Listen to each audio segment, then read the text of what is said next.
One of my favorite times of year is the first couple days of class where I like to say that, you're not seeing the trains running into each other. Everybody's going to their rooms. Yeah. No one's going to a room and saying, like, why is this class still here? Yeah. It's all kind of running. Mm-hmm. It's one of my favorite things. It's geeky registrar type stuff. No, but I totally get it.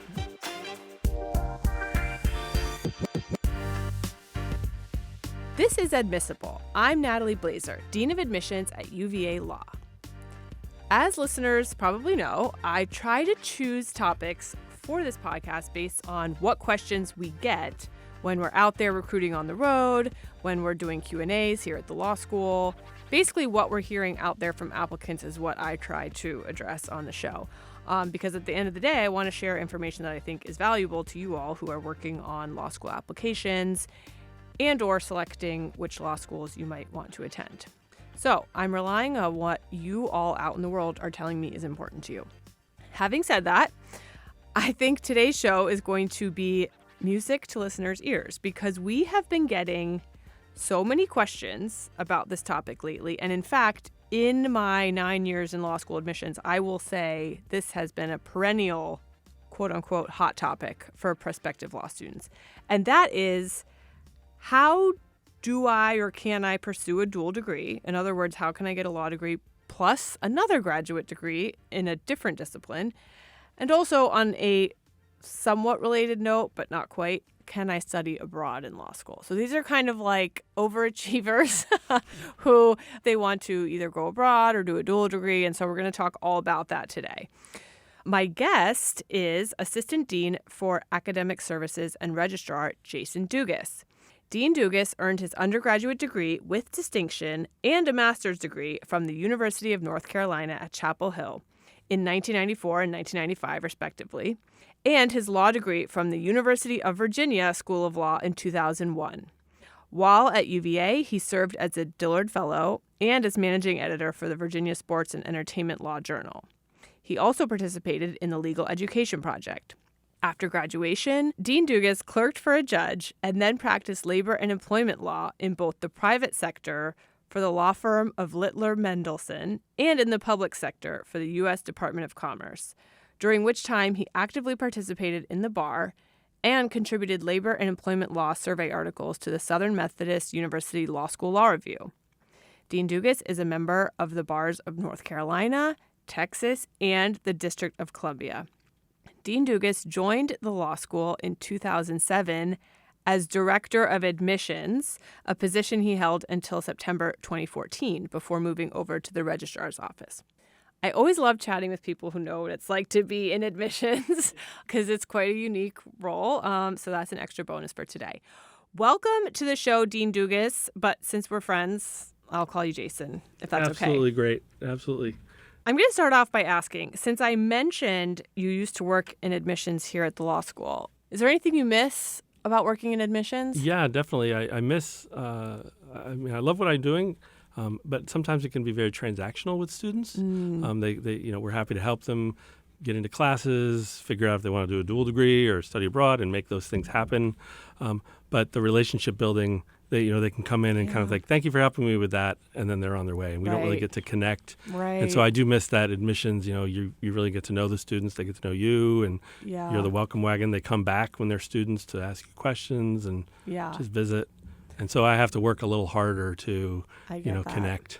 Yeah, you're doing this sort of, I would say, unsung hero work of the law school. You're making things move along, and you're making everything work for them, but it's less sort of probably obvious. Yes. I analogize it to, kind of turning the lights on. When you flick the lights on, you don't really think, totally. Thank goodness for that electrician that made it happen and the guy at the generator that keeps things going. And it's when they don't work that you go like, what the heck? I got to call somebody. They got to figure this out. And so true. Well, thank you for everything absolutely. you do. So I always like to start with a little icebreaker fun fact. So I would love for you to share with listeners how you met your wife, Elizabeth. Yeah, we met as law students. In the first year, she was in one of my classes. I didn't know, who she was, and we were at a mixer for like MBA, law, architecture, and medicine, or something like that, like a bunch of grad programs, professional programs, and her roommate was there, and she wanted to introduce me to her roommate, and her roommate was Elizabeth, my wife, now wife. And so we hit it off and became friends for a long time, and we started dating, and we just kept going, and Got married. now we're married for 21 years. Oh my gosh. And now my husband and I see you guys all around town. Yeah, we see you all the time. We And go love to the same restaurants. That's right. We love the restaurant scene in Charlottesville. It's a great, Yeah. as you know. Yeah, it's always fun to see you guys. Okay, so we have a sort of wide-ranging topic for today's show. Like I said, we get asked about it all the time, and I always give, my answers, which I think are for the most part accurate, but Yes. I really want to get deeper into it today. Even the term dual degree, which we used forever to mean sort of a law degree and another degree, has recently changed. That's right. SACS, our accreditor, is, I wrote it down. I just called SACS. It's the Southern Association of Colleges and Schools. Okay. Changed it. They changed it to combination degree. Oh. And I still call it dual degree. I will probably always call it Right. dual degree, but we have tried hard to scrub that from our website and get our materials to say Okay. combination degree. A combination degree is with an internal program within your university, Right. whereas an external collaborative used to be just that. It was external, but now those are called dual degrees. So Right. like we have 3 of those, one with Tufts, one with Princeton, and one with Johns Hopkins. And it's funny to me because I would think it would be the opposite. Like dual degree would mean like both within the same university, and combination would be like a combination Right. of your university and another Right. university. But But whatever. we don't make the rules. We don't. So we just that's have to live by them.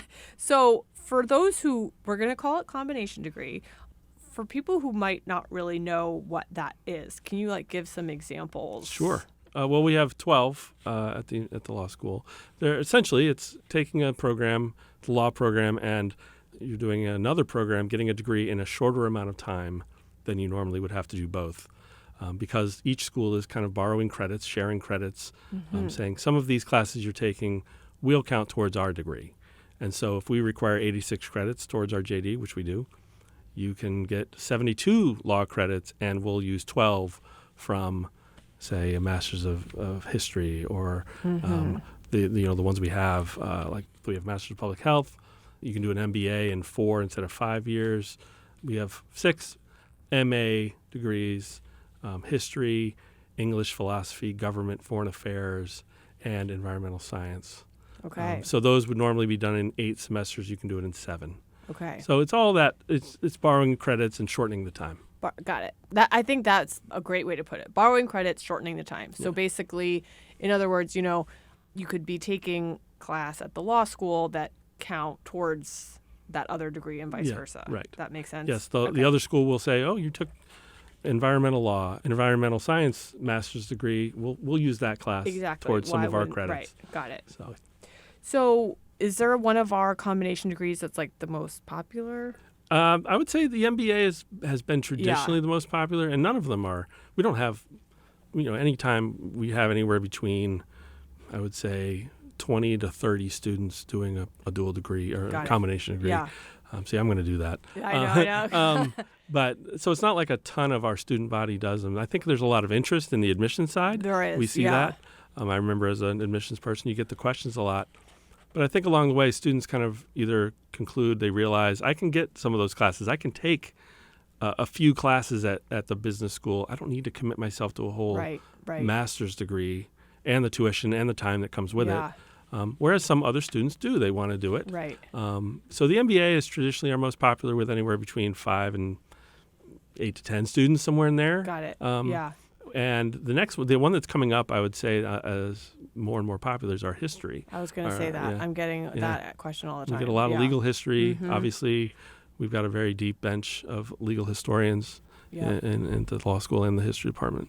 So before we get into the nitty-gritty of how they work, because I do want to talk about that, just talk about, like we said, there's a lot of interest coming in, and then it doesn't necessarily translate to a ton of people doing them. So who do combination degrees make sense for? Like, do the people who actually end up executing on them, like, what are their goals? Who does this make sense for? Well, I'd say I'd be remiss if I didn't say no one at the law school is telling anybody that you should do it, right? Like, that's not our the JD will get you where you want to be if you want to be a lawyer, right? I know that sounds odd. We have them. We're here to support a student that wants to do them, but we're not here to say you should take that extra time and money. We're here to support a student if they want to do it. I think some schools don't say that. They promote them, and I don't really feel like it feels weird to promote a student to take more time to get a JD. Yeah. But again, we're not against it. So if you've concluded, to answer your question about who, it's a student that might maybe want to do academia, a school or university that can have a person be dual appointed in more than one department is attractive. A person that maybe wants to do specialized industry work, like they want to be in investment banking or they want to be in the executive suite as an executive, not the general counsel. They might find an MBA attractive, or a person that wants to be in the hospital general counsel's office might benefit from an MPH. Those kinds of things. Yeah. I think those are those types of students that you find where they are giving it that good hard thought about what their career objectives are and saying, yeah, that's what I want to do. Yeah. Well, and like I remember being that age and thinking, God, well, there's so much I am interested in, which is like great. Yeah. That's great. Okay. But, and this is, I think, a great segue. You're saying two credentials, not necessarily better than one. You also have to kind of think like how much work law school is even just on its own. And so with the timing, I want to talk about timing a little bit, because I usually tell people, if you're considering a combination degree, you don't have to apply until you're even here as a 1L. That's right. So don't feel like we do ask on our application, are you considering That's right. or have you already applied for another program? Great. We would love to know that. But by no means is that necessary. I tell people, come start 1L year and then see if the workload is, you're managing it okay and you still think that adding something makes sense. That's right. And we've seen that we have most of our agreements the time frame is that you can do that in the first year. With the MBA, we even changed our agreement with Darden that you can do it in your second year. You can go through 4 semesters of law, then go to the first year of the business school, and then come back for the mix of the 4th year. And that's been popular. That's really grown in popularity. Because then people feel like, okay, I have 2 years of law school under my belt. I feel more equipped and more sort of, that totally makes sense to me, actually. Now, some students might come, they want to know, like you're in admissions, they know they want to get a dual degree, and that makes sense. Apply to both. And you're going to choose among the schools where you're in both. Totally, I can see wanting to do that. So we're flexible with either.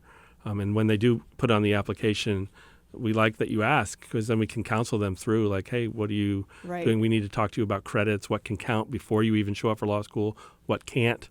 So this is what I want to talk about, because this part always kind of confuses me. So let's say somebody is at Darden, our business school. They're in their first year, and they want to apply to the law school. Is it a given that everything they've done at Darden is going to count towards that combination degree? No, not right now. The ABA is looking at changing some of its rules about credits that can be counted. But currently, the way we administer it, you can only get credits towards the JD that you earn once you become a JD student. So anything earned prior is not going to be able to be credited. That's not to say it was a waste. You can obviously credit it towards the MBA. And you still have a whole nother year of MBA work to do that we're going to be able to get you enough credits that you can count towards your JD. The same thing with the MPP. Like if you did Batten, our public policy school, first, which happens a lot. A lot of students will do that and then come here, and then they've still got another semester where they'll be at Batten doing a lot of work, where we still can borrow those 12 credits. Sure. So I see. Okay, so it's an ABA thing. Okay, that's changing. I'll just to be candid. I mean, it is changing. I don't know if the law school is going to change with it. The law school might adopt the same, like we're only counting JD credits that you earn once you're a JD. But I still think, and tell me if I'm wrong, I still think it makes sense. I mean, if it were me, I would want to get 1L year under my belt before I start anything else. And so that might be why you see a lot of people ask the questions but don't go through it. I think that's a huge number of people that realize this JD is going to get me where I want to go. And then the other thing, which I don't know if we've mentioned already, but you can take classes at these other schools, at Darden, at Batten, you can get history department, English department, and have them count. You can take up to 12 credits towards your JD from these other schools without doing the degree. In the graduate program. In the graduate program. Okay. You can take an English class. It's at the graduate level. Show me the syllabus, kind of persuade me that it's going to contribute to your legal education, which is not a hard argument to make. Yeah. And will count it towards your JD. So 12 credits. So that's roughly what, like 4 It's about one a classes? semester, Okay. one course a semester after your first year. Okay. What about language classes? I get that asked a lot. That's the one in our academic policies. It's language classes cannot count towards the JD. I think the reasoning is it's not helping you think like a lawyer. It's obviously helping you practice if you're able to speak, be multilingual. But it's not kind of training your legal brain. We do have a new class. Well, not new anymore. It's several years old. Professor Sanchez teaches Spanish for lawyers at the law school. And that is what I've been like pushing people who ask about Spanish specifically. Yeah. And I do tell people, like, if you have language skills and you want to develop them, please, by all means. You can definitely take the class. Right. You just can can't get take credit. the class. It's just not going to count Right. towards the law degree. And a handful every year take. Oh, I want to continue my French or Chinese or something and I'm going to take a class. Right. Can I do that? Absolutely. Right. But that's interesting because I never really thought of that. Law students can take classes at the main university that they're not necessarily getting credit for. That's like, right. as long as it works for their schedule, That's right. they're free to just take those. That's right. As long as it doesn't conflict with something, you can't be two places at once. Right. And do they have to pay? No. No. Okay. So that's all within We've their never tuition. encountered a limit. Right, but, right. They also don't count towards your 17 credit ceiling. We have a limit on the number of credits you can take any given semester towards your JD at 17. Uh-huh. But those credits aren't being counted towards your JD. So you could take a 3-credit class and not have it count towards that ceiling. This is the episode for overachievers because, like I said, most people, myself included, when they get to law school, they're like, okay, I have my hands full. But there are people out there who want to do it. And look, you're at a place like UVA. I totally, like I said, get the impulse to want to like take advantage of That's right. things There's like that. I was the same. There's enough on the buffet here for me to enjoy. Right. That's right. That's right. Okay. So that's combination degrees, and we will probably come back to those. But I also want to point out what we've touched on. Now we call them dual degrees, are sort of external 3 programs with Tufts, Princeton, and Johns Hopkins. So can you talk about what those are? Sure. Essentially, they're similar. We will borrow up to 14 credits from those programs. You would normally take 4 semesters in those. You'll do them in 3, and you'll normally do a law degree in 6 semesters, and you can do it in 5. So it's the same 8 semesters. It's 4 years of study where you'll have to figure out your 3 semesters there. Some people do your 1L year, then take a year and go to the other, and then or 3 semesters straight, just do 3 semesters. Okay. We had a student that just did that. Okay. And then come back and finish. Right. Or you could do 2 semesters before coming to law school, start law school, and then just go back for 1 more semester at some point before you graduate. So there's lots of ways. You just have to get those 3 semesters in over at the other school and 5 here. So this is very interesting. Okay, so with a combination degree, the ones within the University of Virginia, okay, let's say someone does their 1L year. They say, I want to do my JD MBA. They do 1L year. Then they have options, though, right? Like they could then go to Darden, the business school, and do a whole year there. Each school wants you to kind of marinate in their first year program, just totally in their program, right? Just like us. So we kind of have the person for the first year program. So they do, in your example, 1L, us, then they go away for first year at Darden. Okay. And then they come back, and for the next 2 years, they're doing a mixture. So with the dual degrees with Princeton, Tufts, and Johns Hopkins, and those, by the way, we should say, those are all in the public affairs, international diplomacy, law, diplomacy, kind of all like law adjacent, I would say, things. The difference with those is that when there's no like real sharing time. If that's right. Yeah, you're not. Yeah, you're there. You're not. You're like physically there. Yeah. You're doing it. And this is really in the weeds, but we technically you go on leave of absence because in order to get federal aid at the other school, you have to be severed from the other from us, and so we put you on leave of absence, and then they can go to the other school, get loans, all that stuff. I'm getting so educated in the first few minutes of this. I mean, I think I've been giving vaguely the right answers to people, but this is going to help people a lot. And I don't know if we've talked about just what our programs are in the combination. We have an MBA. We have programs with the Darden Business School, the MBA, the med school, the MD, Batten School of Public Policy, the MPP. We have an agreement with McIntyre, our School of Commerce, for the Masters of Accounting. We have 6 master's degrees with our graduate arts and sciences: history, foreign affairs, environmental science, philosophy, English, and government. We have the Masters of Public Health and a Masters of Urban and Environmental Planning with the Architecture School. See, I'm already like, I get why people are excited and want to do one of these. Absolutely. And we mentioned that short of doing something that's going to take extra time and money and all that, you can do the 12 credits. That's right. At any of the other graduate programs. How often do people do that? Like, Take classes at the university? Yeah. Is It's that not common? as popular as I would think. Yeah. We probably less than 10 every Yeah. semester.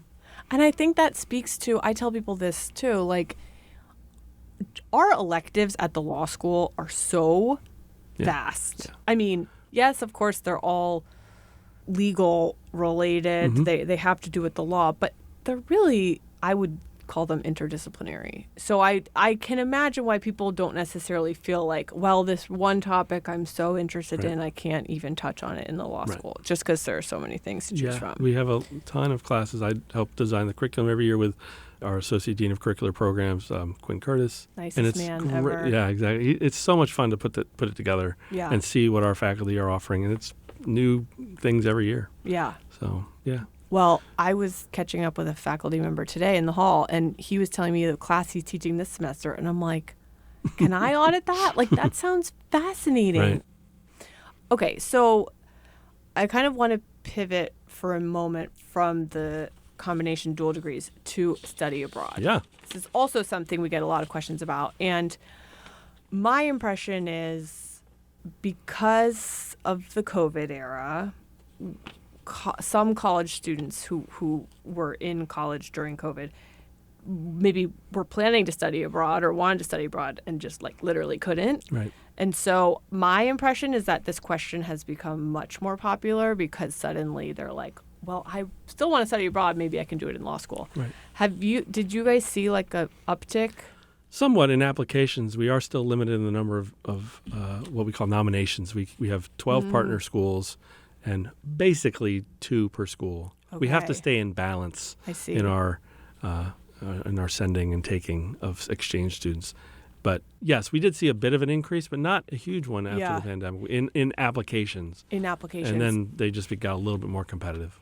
And is this just for 3Ls? It is. It's for first semester 3L, fall of your 3L year. Okay. Can you go for a full year? We have one program that is full year. It's Sciences Po in Paris. That's a dual degree program, which we should have added to our list of dual degrees. Yes, It's I think of it in the study abroad category, right, but it is definitely a dual degree. You can go there and sit for the French bar. After you graduate, you get a master's in economic law, and you're eligible for the French bar exam. And we usually send 2. We make, if there's extraordinary circumstances, we may get the law school to approve 1 more, and we did that this year. We have 3. I was going to say, I know we have 3 there because there was just a nice article about it. Yeah.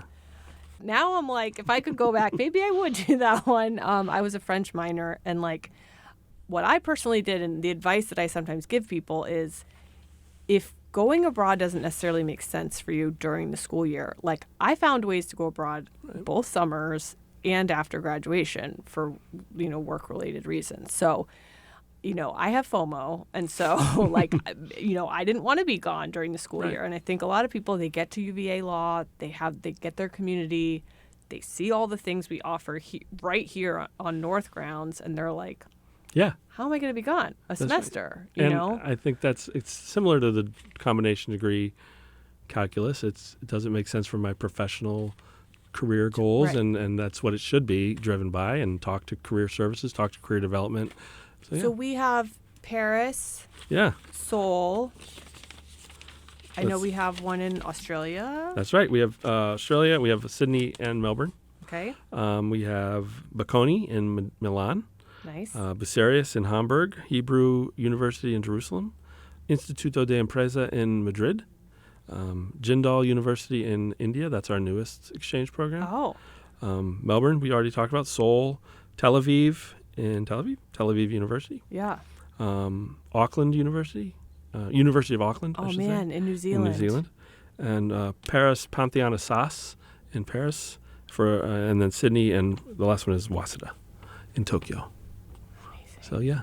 That is just awesome. So is there a study abroad that is the most, I would say, quote unquote, competitive? You would think sometimes it's very like Bocconi, the Instituto de Empresa in Madrid. Paris has been very popular. We've only had that one for 3 or 4 years. Bocconi for 3 or 4 years. Those have been consistently 2 students. And so we have to try to always be in balance, that the students pay our students pay our tuition, and then go abroad. Sure. And the same thing inbound. So the Virginia legislature's law, like basically, we can't give away free. Right, we're not just going to get, right. So we have to stay in balance as strictly as possible. But we recognize that it's things not always going to work out perfectly, right? Exactly. So what about language requirements? So all of our programs are English speaking, but I think the committee that decides our nominees looks favorably on someone who's going to immerse themselves in the culture. Because like I said, it's a nomination. Some of them are competitive, and they want students that are going to really take full advantage. And when does that application process start? It's going on right now. The application, we had a Q&A about it in early October. Usually it's early October. Okay. The application is due by the 31st of October. Okay. The committee takes November to kind of look through and decide, and then we're notifying by exam season. Got it. So then the spring is spent with the other school. They are going to that other school. They have to do whatever that other school tells them. And that's also part of the learning process, is like navigating another program, another school. Sure. Because not all schools all that administrative stuff. Exactly. So if our committee approves them, that's it. They're approved. They're approved. And then they just have to do all the... They have to apply to the other school. The school always reserves the right to say you nominated someone that we're not going to take. But I've never seen that. Okay. It's never happened. I think there was a time when Sciences Po did have more of a language requirement. They now do not. And so we would have our students interview in French with one of our faculty members who's fluent in French. And there was one time that a student kind of had less French fluency than they would have liked, but they still got to go. They still got to go. Well, part of me is if you're getting the dual degree with Sciences Po and you're going to sit for the French bar, you got to speak French. Right. Right. And that one is competitive. I would say lately, in the last several years, that one has grown. Now that they don't have the language as much, it's gotten more competitive. So now the committee is, I think, looking more towards who is fluent close to, taken several years or something like that. That makes sense. So we talked about tuition and how when you study abroad, you're still paying, the law school's tuition. Right. For the other programs, the combination degrees and the dual degrees, so how does that work? I mean, obviously you're going to be overall paying more money. Yes. If you're doing 7 semesters, it's going to for a master's of English and a law degree, you're going to do 5 semesters of law tuition and 2 semesters of GSAS, Graduate Arts and Sciences. Got it. Same thing for Darden. You're going to do 3 semesters of Darden, and that all tracks with the school of enrollment. Whatever school of enrollment kind of holds you that semester is the tuition you pay. So, yeah.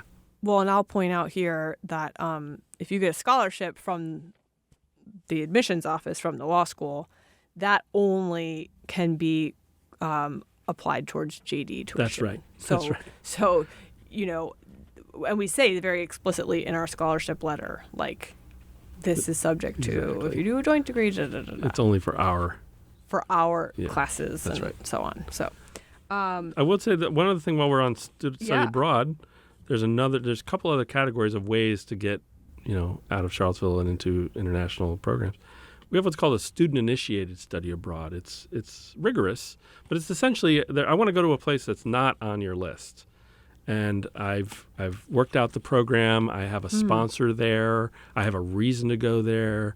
There's something that they do that I'm not seeing anywhere in our curriculum, something like that, where you convince the committee to say you can go for a semester there, and you also do an independent research with a faculty member here to do 15 credits of student-initiated study abroad. So we've had the last ones we did were probably 3 or 4 years ago. We had one student go to Copenhagen.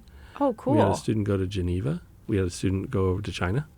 And so that's not common. Yeah. It's a lift Totally. administratively, and you do have to pay your tuition here as well as the other school. But law schools abroad are not nearly as Right, costly. right.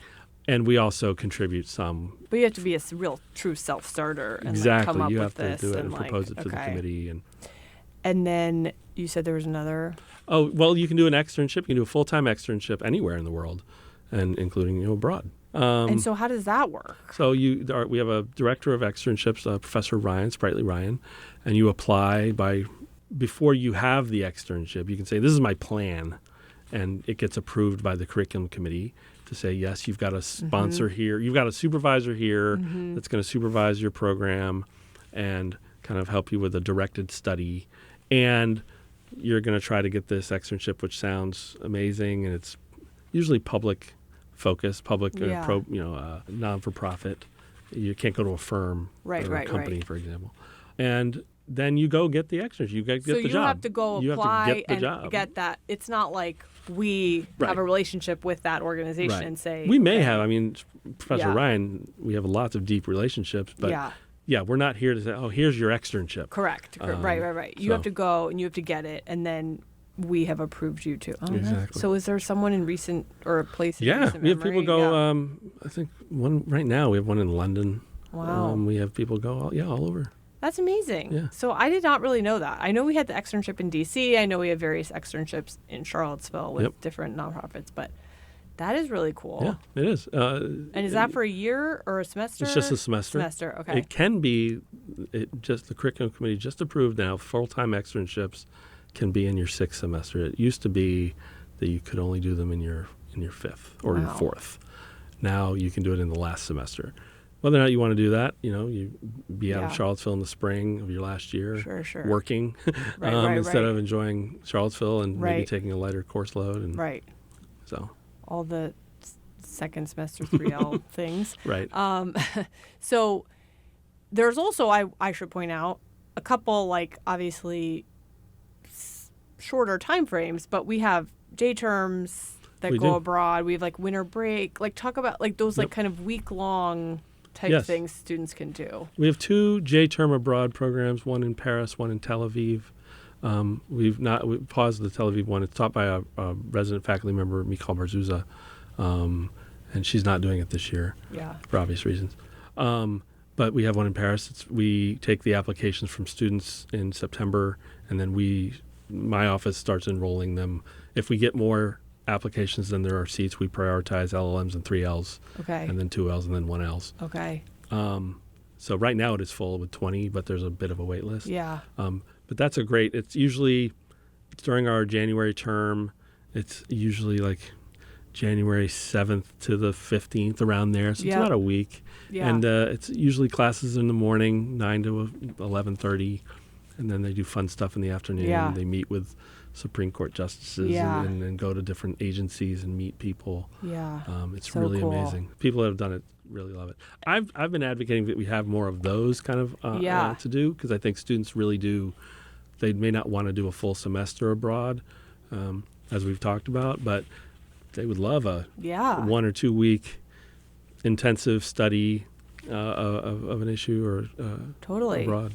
Well, and then there's the spring break service trips and so on. I know some of our students went to South Africa last year. I feel like there's a lot of. Those aren't for credit, though. Those are just a pro bono trip. Right. Okay. So you're right. Those aren't for credit. We do have another. It's called the Human Rights Study Project. It's a year-long class taught by Professor Sanchez, where they will pick a country and study it and decide to go and make all sorts of arrangements to meet with, interview people and talk and document it and come back and present to the community what they've found and what they want to do. Yeah, I feel like they went to Kenya a couple years ago. I mean, that's just amazing. Yeah, Kenya to Colombia to, I'm blanking on lots of places. So lots of ways to, just for credit, alone to go for a short amount of time, for a longer amount of time.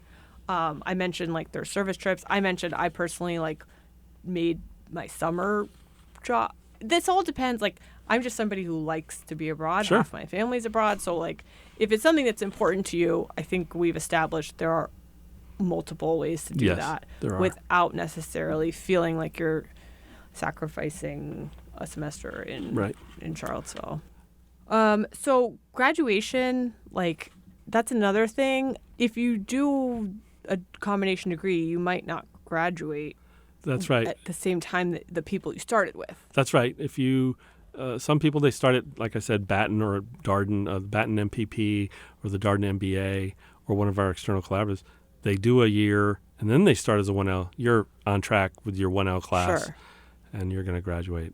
But if you decide to do a master's, you might take a 7th semester and then what you'll do is you'll participate in graduation. If you've finished your JD requirements, we will let you participate in the ceremony, but you will not get your degree conferred until you finish both. That's sense. A university rule. We're not going to confer one and then another.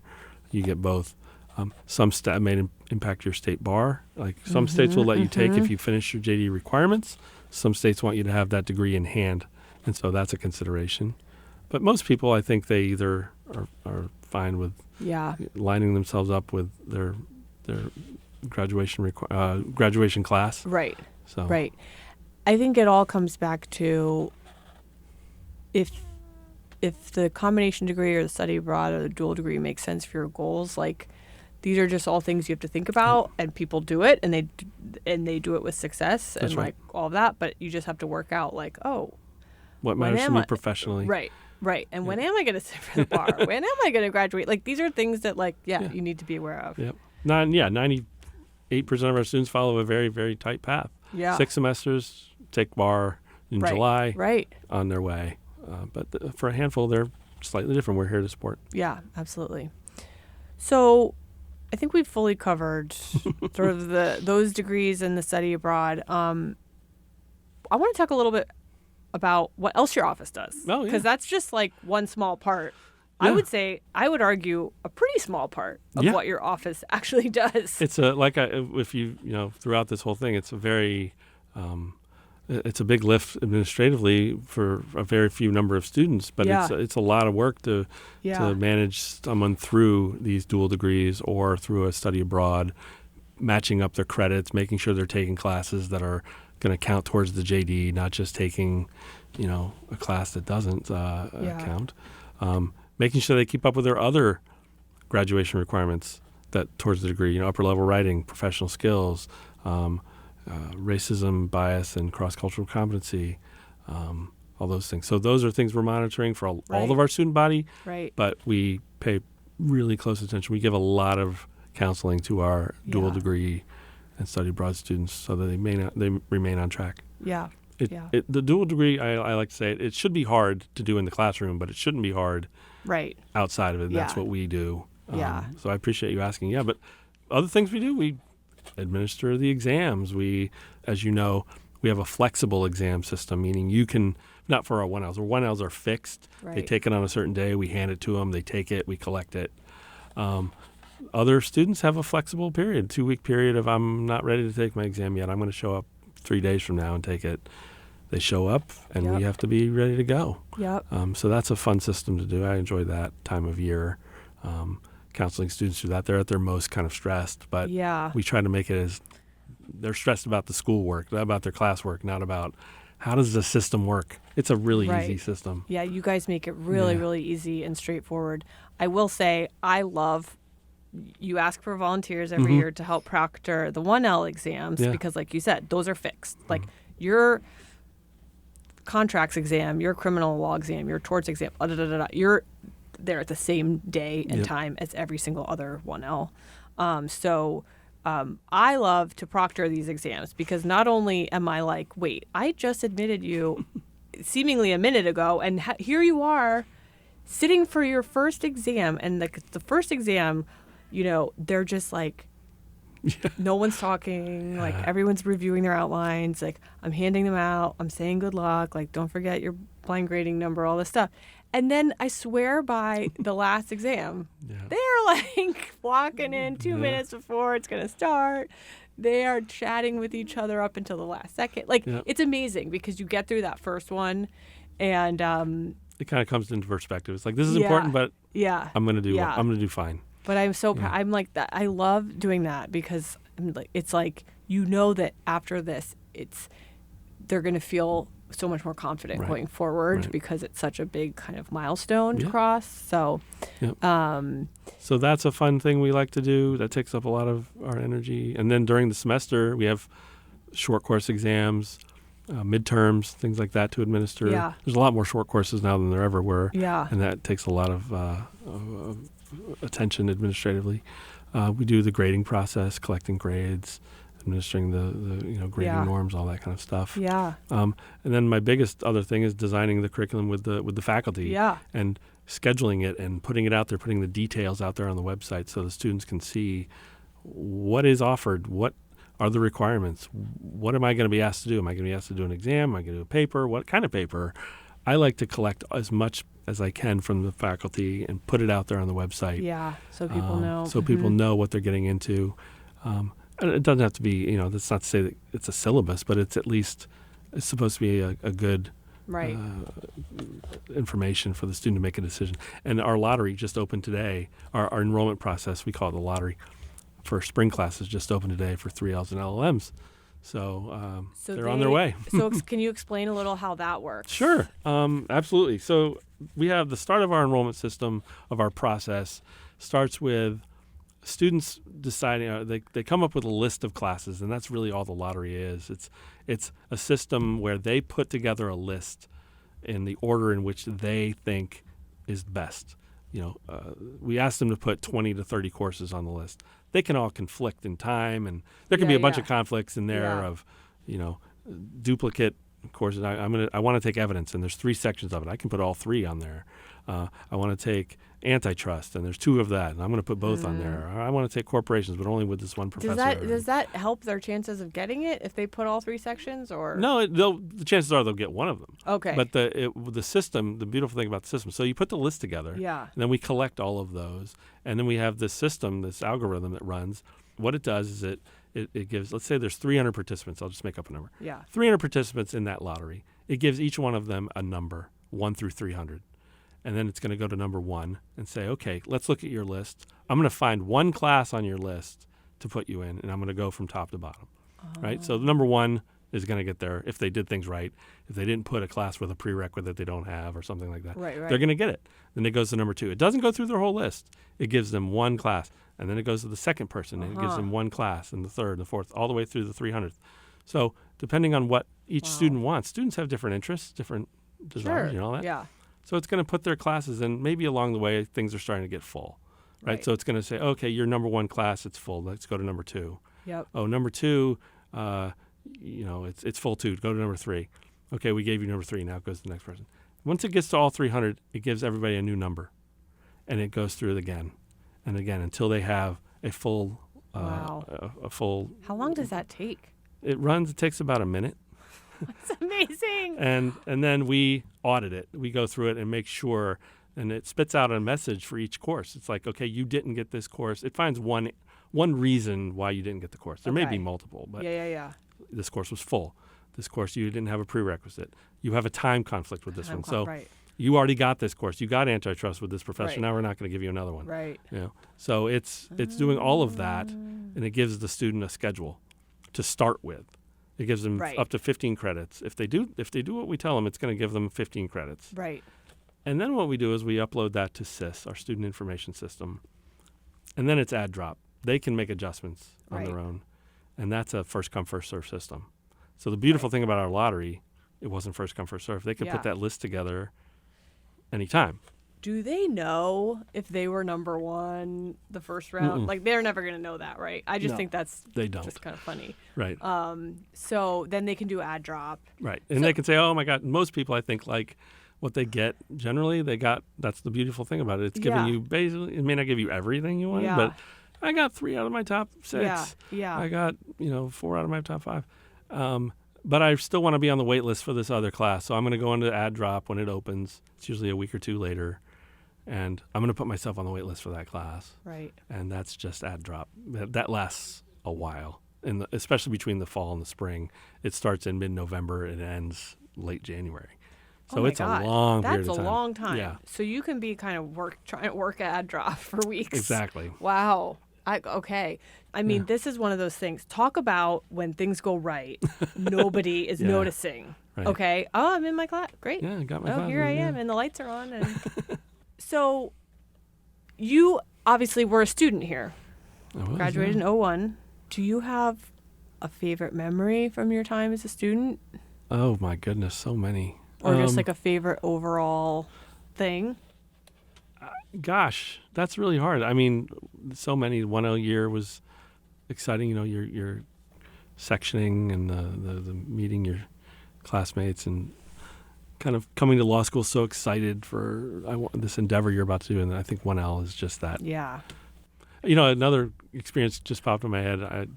The PILA auction. Yeah. Every year, they for the audience, it's a chance to give money to the Public Interest Law Association, raise funds for students that are maybe going to unpaid internships in the public sector. So every year they organize this wonderful event, this auction, where the community members, businesses, faculty members will donate various things. Students will donate. They'll donate their time as babysitters or as, I'll teach you how to make pasta or how to bake pies or whatever. And faculty members will, you can have a beach house for a week or whatever. Yeah. John Grisham, a local resident, donated dinner with him with 10 students and to chat and to watch a movie, one of his books made into a movie, and just have dinner. And so me and 9 of my friends, we bid on that and so won. fun. And it was fantastic. It was he was so generous with his time. Did you watch The Firm? We watched the Pelican Brief. The Rainmaker. Sorry, the Rainmaker, cool. the one with Matt Damon. There's so many to choose I know. from. It was the Rainmaker with Matt Damon and Danny DeVito and John Voight, I think, was in it. And amazing. Yeah. Wow, that must have been awesome. It was incredible. I don't even want to know what that went for. It was not bad, but it was it was a chunk of money. Because I now the last 2 years have auctioned off a guest spot on this show. Oh, really? And had guests on who bid on it. So PILA supported me during my time in law school, so I'm happy to give back. But it's no dinner with John Grisham. It was incredible. And then the other one was a graduation dinner with Ann Coughlin. She had us over and a couple friends, and it was also incredible. That's really amazing. Yeah. That's like memories of a lifetime. So I should have said that one. That's definitely a highlight. But I was thinking more of in the classroom or something. Totally. I know. There's a lot to choose from. Going to professors' houses for me, those are the times that stick out. Yeah. Because you're just at least I was still so in awe of them, but I'm you're also a real person. Yes. Here's your house, here's your dog or whatever. Did you do a seminar on ethical values, those year-long? I did not. No? And that I would say if I had to do one thing differently, I would do one of those. Oh, okay. Because those I think are just, I did one with Professor Rutherglen and Professor Dudley. For folks who don't know what the Seminar in Ethical Values course is, can you kind of just describe it? Sure. It's most of them are year long. We do offer a few faculty members that want to do just a single semester. They're essentially book club around book club for lawyers. Book club for lawyers, where you're getting together with faculty members, usually in their homes, and talking about subjects that range, but they have something to do with the ethical lawyering, thinking, growing your mind as a lawyer about issues, and they're usually centered around a theme. Yeah. And ours was on kind of government lawyering, cool. but through all these different books and topics. And one of them was written by Evan Thomas. We read his biography of RFK, our alum, and he came and spoke at our little, 10-person seminar on ethical values at the professor's house. And it was fantastic. That's really cool. Another one was written by a lawyer in the southern part of Virginia about a death penalty case, and he came and spoke. Yeah. And it was incredible. It was just really amazing. Just things you're not going to be able to do outside of those precious 3 years. Yeah. The things that you can take advantage of while you're right. here. It's amazing. So I know we're running long. Since the audience is, for the most part, prospective law students, people working on their applications or thinking about law school or whatever, what advice can you offer to people who are applying to law school or thinking about where they want to go? About applying to law school, I think the advice I tend to give is get as up close to lawyering as you can. And I mean lawyering, not law, not I took a class. Mm-hmm. Obviously, great to take classes in undergrad or wherever.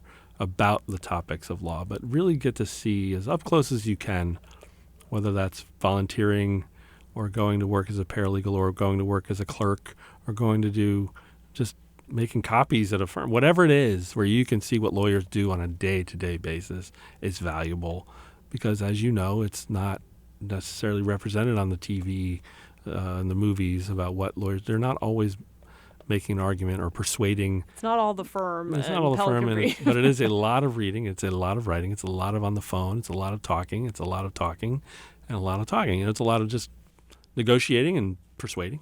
And if that's something you see, like, okay. And it's very creative. It's a very creative profession. Yeah. A lot of creativity involved in what we do as lawyers.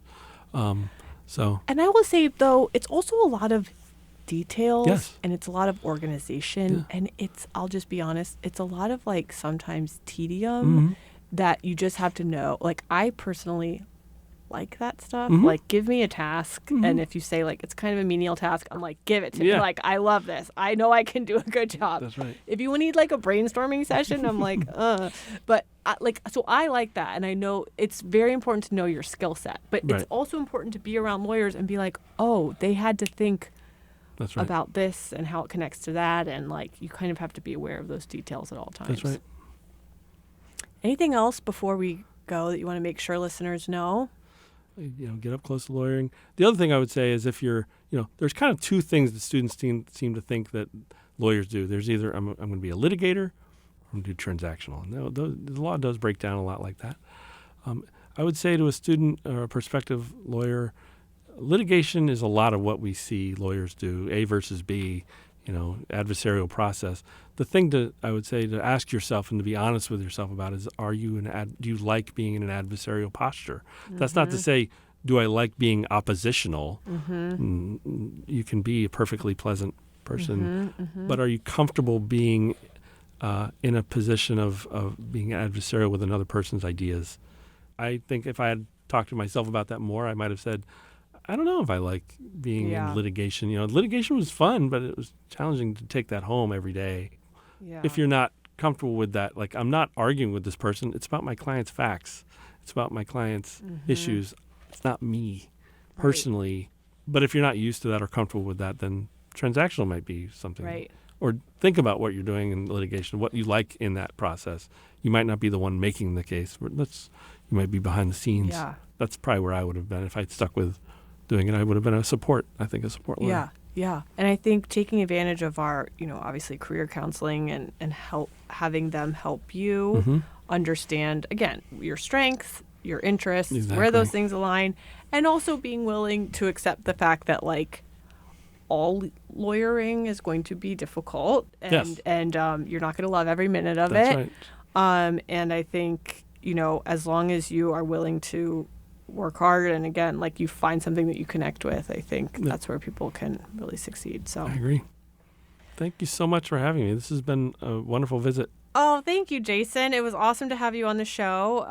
And I'm really, really excited for listeners to hear this because I have sort of glossed over this and learned a lot today. I hope they listened to it all. We went on for a while. We did.